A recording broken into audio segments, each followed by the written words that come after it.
серуен жолына алғаш менің табаным 28 жасымда тиген екен. Содан бері талай жылдар өтті. Мына сылдырап ағып жатқан өзеннен талай сулар ақты. Мына жолдарменен талай ғалымдар, талай батырлар, талай ақындар жүріп өтті. Алғашында мен бұл жолдан жүгіріп өтетінмін. Ал қазір жайлап серуенде өтемін. Өйткені адам есейеді екен, ал серуен жолдары керісінше жасарып, жаңарып, заманауи сипатқа енеді екен.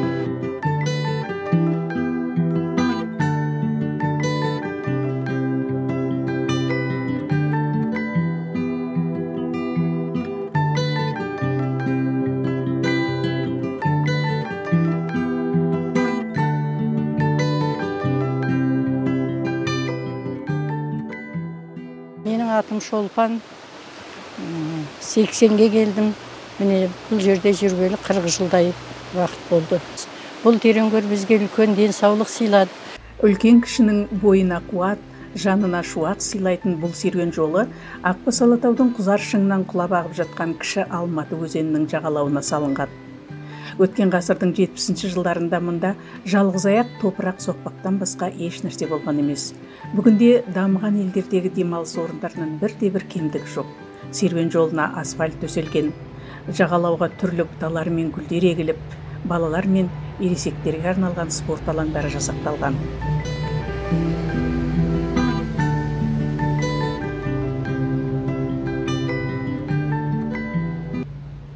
Мне бабушке 96 лет. Я хожу здесь. Менің жасым 96-да. 1953 жылдан бастап осы жолда серуендеймін.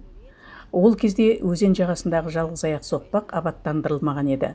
1971 жылы Қонаевтың бастамасымен жіңішке серуен жол салынды.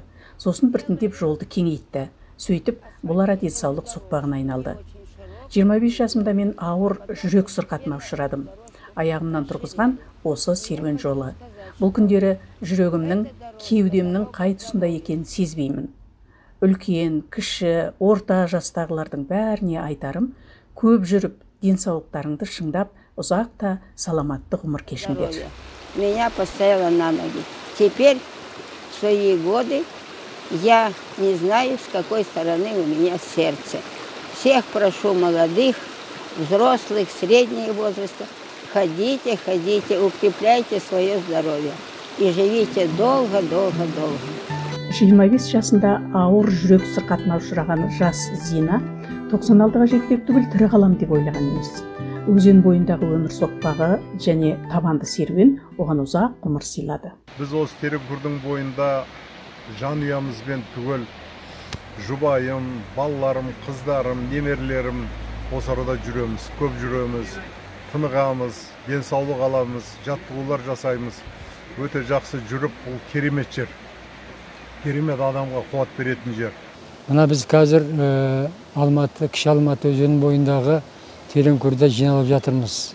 Бұның бір себебі осыны 1974 жылы Димаш Ахметович Қонаевтың қолдауыменен салынған екен. Мінекей мұнда 50 жыл өтті қазір байқап қарасақ. Қаншама халық, қаншама кіші, үлкенді кішілі азаматтар осы жерде демалып жүр. Денсаулықтарын күтіп жүр, дене шынықтырып жүр. Осы Тереңкөлге бір қауіп төніп тұр. Ол қандай қауіп, қандай мәселе? Тереңкөлдің қасында мына Тәтімбет көшесі өтеді. Тәтімбет көшесі Достық проспектісімен екеуі қатар. Тәтімбет көшесін ұлғайтамыз, Достық сияқты кеңейтеміз деген әңгіме бар. Бұны Тәтімбет бойынша Тәтімбет көшесін кеңейтсе, бұрадан машинелер көп жүре бастаса Достық сияқты, онда Тереңкөлдің шаруасы бітеді деген сөз. Себебі burada gaz болады, дыбыс болады, басқа болады. Мынандай тыныш, судың сылдырамасы адам денсаулығына ешқандай пайдасы болмайды. Мәселе, үлкен мәселе сода. Және Тәтімбет көшесінің бір үлкен бір мәселесі бар, проблемасы бұл. Әлі көшең қаланың ортасында болса да, бұл жерде канализация жоқ. Көшесінде канализация жоқ, кішкентай көше, кәдімгі әдемі көше, жан-жағының бәрі көк көңбек. мінекей осыған канализация салынып, көгертілсе, Тереңкұрды сақтап қалса деген ойымыз бар. Мұны кезінде әртүрлі әкімдер осы Тереңкұрға өте көп жұмыстар жасады. Мінекей көп жинап жатыр. Қазірдің өзінде де өте керемет үлкен бригадалар келіп, осыны тазалайды, су себеді, жан жағына отырғызады. Керемет ақшалар бөлініп жатыр. Біз оған рахмет айтамыз, ырзамыз. Бірақ енді мына Тәтімбет көшесіне тиіспей қойса деген ойымыз бар. Мынау қаланың генералдық даму жоспарын көргенімізде, сонда осы 40 жылға шейін Тәтімбетті 50 метрге шейін кеңейтіп трасса қыламыз дейді. Ол қандай трасса болғаннан кейін ол Тереңкұр болмайды ғой. Тереңкұр сақталып қалса, өзінен тұрса, халыққа жақсы ғой. Үлкен этажды үйлер салынып жатыр, Достықтың бойына, Тәтімбеттің бойына да салынып жатыр этажды үйлер. Адамдардың бәрі келеді. Жексенбі, сенбі күндері burada адам тола, кешке қарай тола, кішкентай балалар бәрі ойнап, коляскамен жүреді. Қандай керемет. Осындай бір демалыс орын сақтап қалсақ деген бізде тілек бар, ой бар. Осы жерде жолды кеңейтсе, мына табиғаттың, экологияның бәрін құртады. Тереңкұрдың түбіне жетеді ол, егер жолды кеңейтіп. Қай жолды кеңейтсе? Тәтімбет көшесін. Тәтімбетті қайта қолдап, оған канализация жасап, жазды күні иіс шығады. Сондайды жасаудың орнына машина не қылса, загазованность. Осы жерде жүруге болмайды, демалуға емес жүруге болмайды. Егер елдің, халықтың жағдайын ойлайтын болса, наоборот, пост қойып электромобильді медеу жаққа жіберу керек та, қалған жеке машиналарды жібермеу керек жерге. Экологияны сақтау үшін. Общественный, сосын спец машиналардан басқа бармау керек. Машинаға жол жетеді, адам баласына жасалған нәрсені, Алла Тағаланың берген нәрсесін сақтап қалуы керек. Ойлап қарасақ, адам баласы шынымен де жаратушы берген сұлу табиғатты аялаудың орнына керісінше бүлдіруге бет алғанын сезбейтін секілді. Артық қылам деп тыртық қылатын тұстары жетерлік. Осы арадан бойға қуат, ойға нәр жинайтын үлкенді кішілі көпшілік бұдан былай табиғатты сақтау жолында бірлесіп күресуге бел байлады.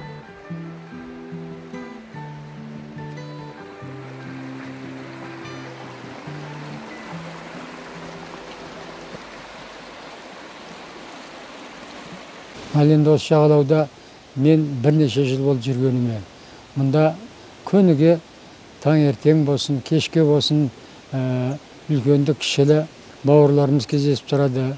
Олармен біз ылғи кездесіп, жаңағы әңгімелесіп, ой өрісімізді бөлісіп сөйтіп жүреміз. Ал енді ақылдаса келіп, осы серуен жолын Димаш Ахметұлы Қонаевтың атына берсек пе дегеніміз ой туды бізде. Халқының денсаулығын ойлап, дәп осы өмір соқпағын жасап кеткен Дінмұхамед Қонаевтың есімін бұл демалыс орнына неге бермеске?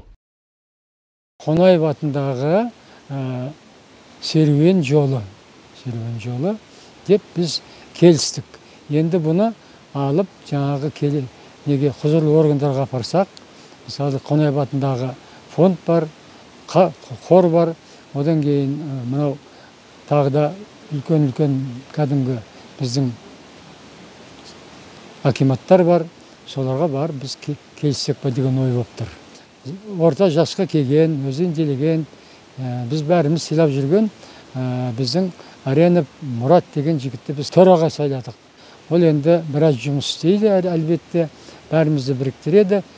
Кей кезде бір жақсылықтар болып қалады, кей кезде жамандықтар болады. Соның барлығын бәріміз ұйымдасып, бірге бөлісіп, бірге жаңағы шын көңілменен кездесіп, сөйтіп жүрсек па деген ой бұл енді. Өте жақсы ой. Алтау ала болса ауыздағы кетеді, төртеу біріксе төбедегі түседі деген. Лайымда береке бірлігі берік, ынтымағы жарасқан, қарапайым халыққа шынайы қамқоршы бола білетін билігі бар, жасампаз ел болуға жазғай. Ізгі ниеттер бір ортаға тоғысқанда өмірдің өзі құлпырып шыға келер хақ.